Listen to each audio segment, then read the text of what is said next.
Okay, how to use the sound booth. First, let's go over everything that's in it. We have this light. The switch for the light is over here. So if this light is off here, you'll need that light there, okay? You also have headphones. Headphone 1 is on the left. Headphone 2 is on the right.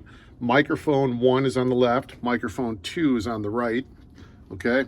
Then you have, for the headphones, you have volume adjusters here. So right now we just have two headphones. Headphone 1 up there, which you could adjust the volume right here for that. Headphone 2 right here, which is right there. And they're marked on the side too, 1 and 2, in case they get mixed up. Also, the microphone volumes are here. Here's microphone 1 right here on the left. Microphone 1 is this left volume. It should be at about 1 o'clock. Same with mic 2. If you're not using mic 2, you could turn this down to 0 so it doesn't pick up other things. If there's 2 people recording, put these both at 1 o'clock, okay? So that way you don't have to mess with anything on your computer. There's 2 cables here. One is for the power, okay? You can plug that in here for power. And the other one, it's USB, and that's for the microphone. So plug that in. Now, if you're on your Wii video, okay, get this set up here. If you're on your Wii video, you want to go to your projects,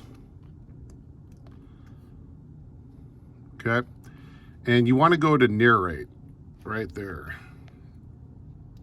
All right. You should see UMC 202 HD. That's what this is right here, okay? And that's what allows you to use these good mics. So hit start, hit record, okay? And then if you want to adjust the volume after you test it, you can do it right over here. But right now, I'm gonna use this mic because right now that is at 1 o'clock, mic 1. So testing 1, 2. I speak into the top of the microphone, okay?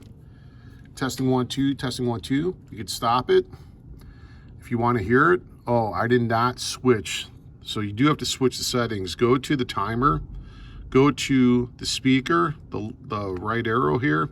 Right now it was set, the output was set to go through the microphones. We don't want that.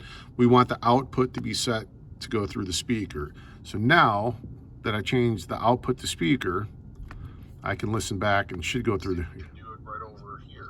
Right Now I hear it. If I like it, I'm going to hit save. If I want to re-record again, I can hit re-record again. Okay, and that's that.